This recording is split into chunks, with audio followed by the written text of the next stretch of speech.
Thank you. I think the three of them, I think they have shared their personal experience, but I think coming from the business side, I think more useful if I can just ask one or two questions which perhaps the panelists can answer, and then maybe I'll open the for Q&A from the participants here. See, Dato and Dr. Khwee Khim Boo and Stan, I think language, I think, is not just a problem facing within ASEAN. I think if you are doing business in Latin America or elsewhere in the world, I think language is a common problem. I think that's not a real challenge. But I think the real challenge is the rules and regulation.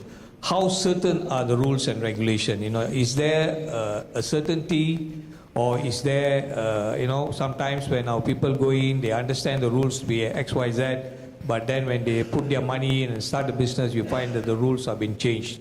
Is that, it used to be a common complaint from Malaysians in the past, but I believe now with the AEC and with countries becoming more developed, I think it may have taken a different turn. Maybe perhaps that's one area maybe all the three panelists could share. Number two, you know, in terms of registration of business, if you want to go and start your business there, how long does it take?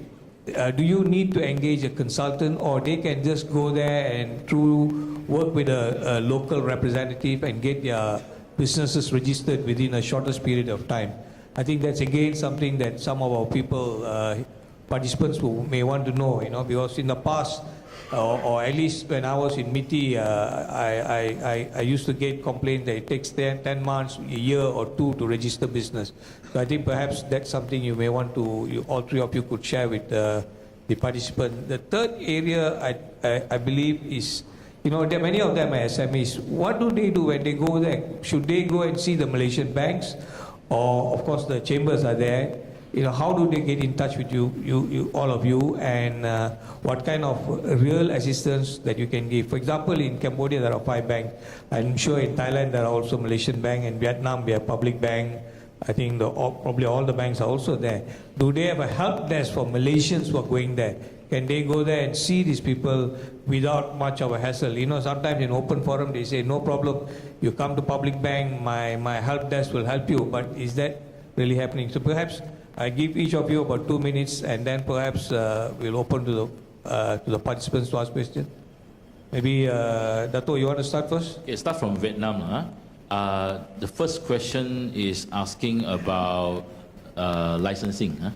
Now, I think the licensing, the registration, yeah. Actually, it is. It was a very long-winded procedures in the olden days. But with the AEC initiative, I think Vietnam is also very aggressively looking at how other countries are doing. With, of course, complaints almost every day from the foreign investors. Say, for example, the Malaysia Business Chamber, we actually represent the Malaysian investors, attended a lot of government's forums, putting in comments and ideas, and also, you know, some of the best practice at home. And we hope things are changing. And as today, depending on what kind of industry you're in, they are committed to issue the license to you within 1 to 3 months' time, depending on what kind of industry you're giving. The fastest are those running manufacturing with a factory. That is fastest. Within a month, you get the license. Now, license comes with tax incentive. In the olden days, tax incentive could be very difficult to get. You drag on for 1 or 2 years, but today are much faster. And also moving on to online applications. Vietnam are moving on to online applications for setting up company licenses. These are what is happening. Now, when you go to Vietnam as a new person, who should you look out for? Of course, I think as what our YB Minister have mentioned, Matrade and MITI have committed, you know, to help each and every Malaysians to go out, you know, including to Vietnam. That is the first line of helper. And next is Malaysians voluntarily, stand by there, like myself. Malaysia Business Chamber is always there, and I have been telling all the Malaysians that I have met, do use the Malaysia Business Chamber office Because you're there, probably renting using a high expensive hotels, meeting room is expensive to you. So long as you're a Malaysian Business Chamber office in Vietnam is always open for you, right? Of course, thirdly, we have a good Malaysian company across ASEAN, like Pen Pages. Recently, Pen Pages is helping. I think we are coming up with a website for Vietnam, interacting with Malaysian companies across the Indo-China region, and more particularly for people that want to know more about Vietnam. So companies like Pen Pages or any other companies at Vietnam, your peer groups could be of help, could be your advisors. Professional companies like Zico as lawyers, they are in Vietnam as well. So they could be of help. Now, in terms of laws and regulations, Vietnam being an emerging market, it has always been something that people feel not very comfortable with. Now, we have to accept a fact. We come from our home where we understand the rules and regulations very well. I would say significantly part of it is the Commonwealth law base. And we have been like what, 20, 30 years all the while following precedent cases basis. We understand it very well. Moving to Vietnam, a new country, we have to give them some leeway. A lot of rules, regulations are new. But I must say that compared with 10, 15 years ago, the laws are getting more stable. Now, being in an emerging country, a lot of foreign investors thought that that is a country with no law. Many investors have been telling me that. So the entrepreneurs love to go there. They thought they can do anything that they like. But bear in mind, the government knows it very well. With the formation of AEC and also enforcement of AEC, they are also learning from other ASEAN countries. So what my advice to foreign investors is, please understand the law and regulations of the country, like Vietnam. Make sure you know it very well. It may not be very mature for you to understand, exactly, but know what is the industry doing, or else you'll be paying a very high cost. Financing. We have full license bank, Hong Leong Public CIMB recently in Vietnam. With the longest history public bank, I think they're almost 20 years there. We also have Maybank and RHB both as branch bank in Vietnam. I would say, in terms of financing, if you are already established in Vietnam, in a sense that you have a company entity, they are more than welcome, not just the Malaysian banks, also the local banks or any international banks in Vietnam. Now, I think one of the questions was, what kind of collateral is acceptable? If you're already an established entity in Vietnam with land, now, land in a communist country like Vietnam, they call land use right. That means you have the right to use the land. If you have the land use right can be a collateral to the bank.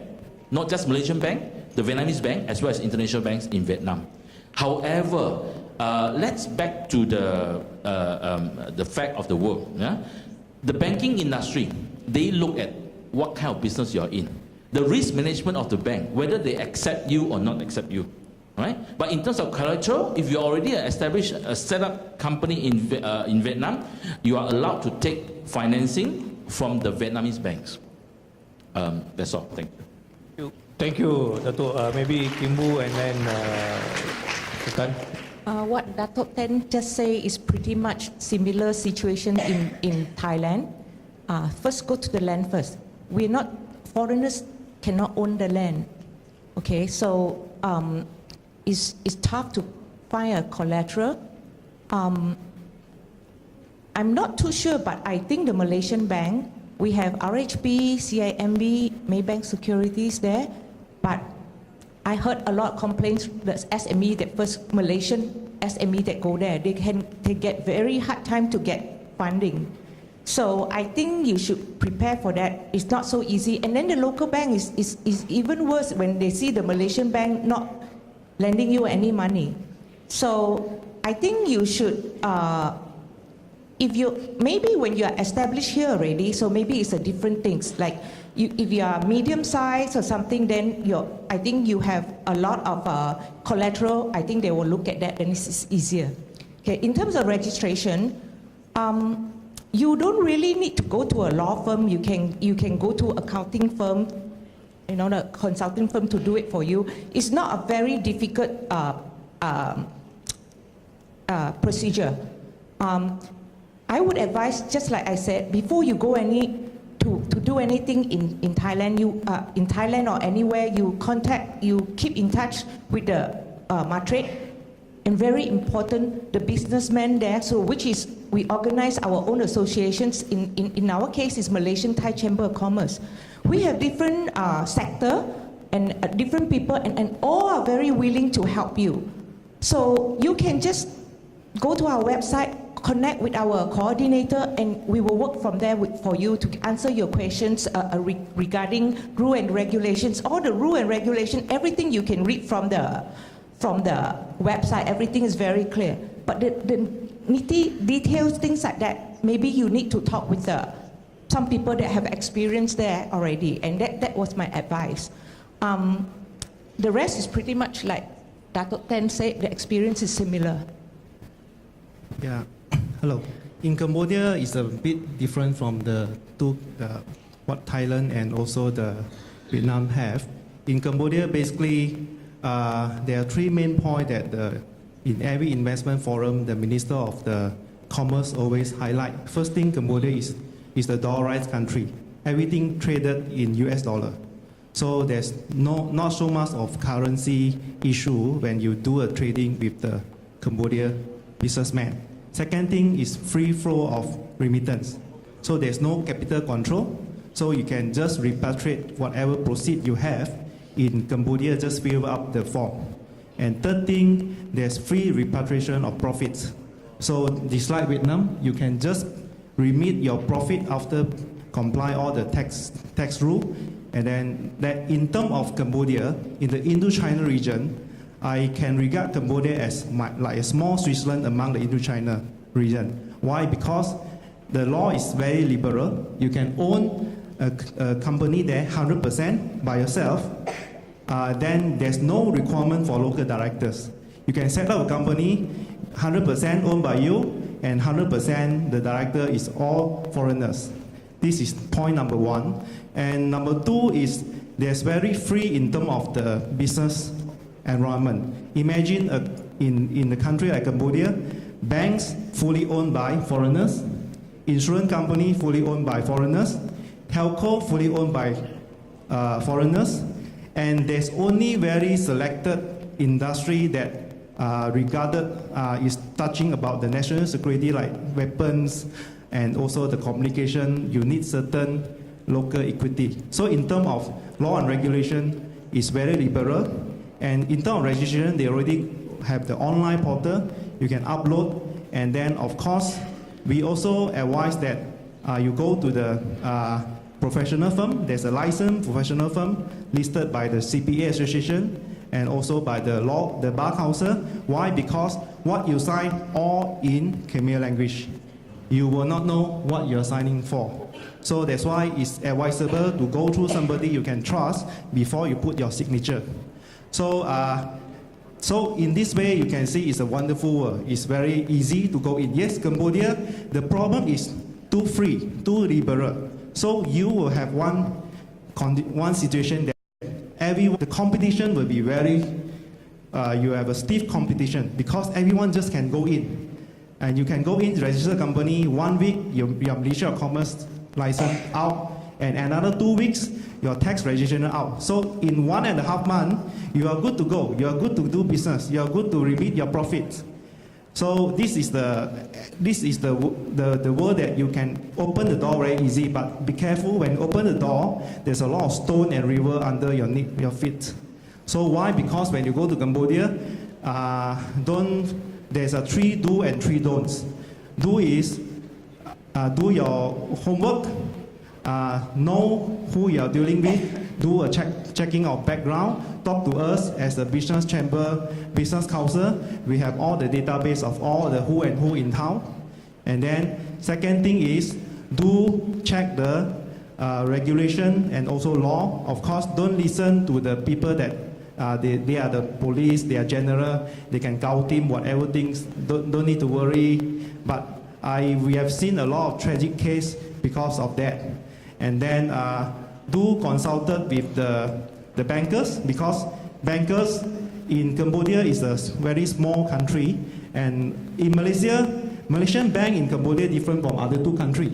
They have been there very early. In fact, in my time, the local already forgot that they are foreign bank because they are so well established, so well reputable. I still remember some of the people. They insist the check that I want the check with the tiger head, which is Maybank. So in fact, the Cambodian people trusted Malaysian banks. So in a way that talk to the bank, because bank have all these people database, they know who and who, they can advise you what to do, and that is the part. So there's always do and do not. So do not like what Dato Theng say. Law and regulation already in the very tightly governed environment at the moment in Cambodia, especially tax enforcement.